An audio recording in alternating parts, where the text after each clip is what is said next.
goods purchase from Somir on credit 2000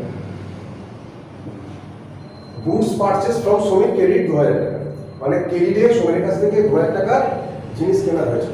তাহলে এখানে কি কি আছে? এখানে পারচেজ হবে, পারচেজ হবে আর তো সমীর আর সমীর হচ্ছে। কে ডেবিট হবে কি ক্রেডিট হবে? পারচেজটা ডেবিট হবে, সমীর তাহলে পারচেজ অ্যাকাউন্ট ডেবিট 1000 কত 2000 আর ক্রেডিট 2000। আচ্ছা এখানে সমীর দিলাম কেন, ক্যাশ দিলাম না কেন? নাম আছে বলে এখানে ক্যাশ দিলাম না কেন? ক্যাশ দিলাম কেন? এই ক্যাশ দিলাম না কেন? আমি সমীরের নাম দিলাম। এখানে একটা ওয়ার্ড হচ্ছে অন ক্রেডিট, মানে কি আমি ক্যাশে তার কাছ থেকে কিন্তু মালটা কিনিনি, ধারে কিনেছি। তাহলে ধারে যদি মালটা কিনে আমি টাকাটা এখন শোধ করছি না, পরবর্তী সময় তাকে আমি টাকাটা দেবো বা চেকটা দেবো, কার নামে দেবো? সমীর। তাহলে তখন একটা অ্যাকাউন্ট তৈরি হবে সমীর। তাহলে সমীরটা যদি কোনো উল্লেখ না থাকে তখন অ্যাকাউন্টের সঙ্গে আমার অ্যাকাউন্টে মিল হবে না। তাই যখন আমরা ক্রেডিটে করবো, পারচেজ অ্যাকাউন্টে যখন ডেবিট হচ্ছে, ডেবিট হয়ে গেল, যার থেকে কিনবো তার নামটা ক্রেডিট হবে। ক্রেডিট হবে goods to bKash for rupees 3000। বিকাশকে 3000 টাকার মাল বিক্রি করলাম, তাহলে এখানে কি হবে? অ্যাকাউন্ট এটা সেলস হবে একটা। তাহলে এখানে কি কি থাকছে? অ্যাকাউন্ট, একটা অ্যাকাউন্ট আছে সেলস অ্যাকাউন্ট থাকছে, আর দুটো নম্বর কি থাকছে? ক্যাশ বিকাশ বিকাশকে আমি কিন্তু ক্রেডিটও বলিনি ক্যাশও বলিনি। তাহলে যখন ক্রেডিট বলা থাকবে না তাহলে ধরে নিতে হবে ক্যাশই করেছি। যদি আমার ক্রেডিট না থাকে তাহলে ধরে নিতে হবে আমার ক্যাশই করা হয়েছে। তাহলে good sold to Bikash for 3000। তাহলে এর কি কি এন্ট্রি হবে?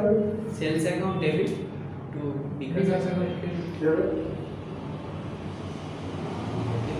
না ভালো করে চিন্তা করো। না বিকাশের কাছে সেল করলে কি হয়? কোনো একটা গুডসকে যদি সেল করি, সেল করলে আমার কি হয়? টাকা আসে। আরে কি হয়? Cash account debit to sales তার অ্যাকাউন্ট। মানে আমি যখন কোনো একটা মাল বিক্রি করছি তখন তার ক্ষেত্রে আমার সোর্স কি হচ্ছে? ক্যাশ আসছে। আর কি হচ্ছে? যে ঘটনাটা ঘটছে সেটা হচ্ছে সেল, সেটা চলে যাচ্ছে, তাহলে গুডসটা চলে যাচ্ছে। তাহলে আমি এখানে কি বলবো? আমার ক্যাশ অ্যাকাউন্ট ডেবিট,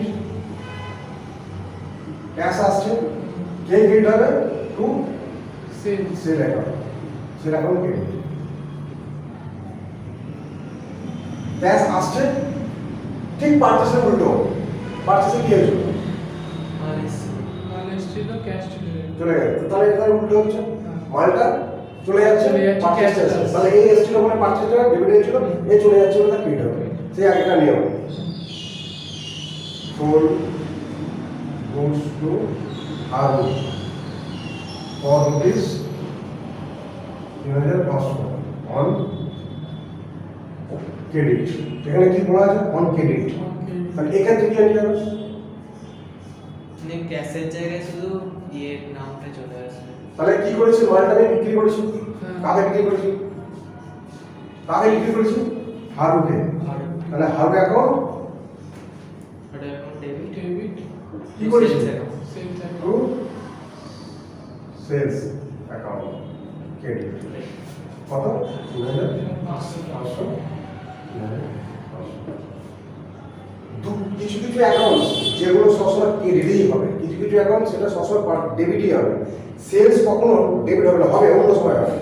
নর্মালের ক্ষেত্রে অনলি সবসময় সেলস আপনি ক্রেডিট হবে, ক্যাপিটাল সবসময় আপনি ক্রেডিট হবে, এটা কোনোদিন ডেবিট হবে না। এটা উল্টো ঘটনা ঘটলে তখন ছাড়া আর কোনো ঘটনা ঘটবে না। যদি সেল রিটার্ন হয় তখন আমার তখন সেল রিটার্ন হচ্ছে, তখন শুধু সেল নয়।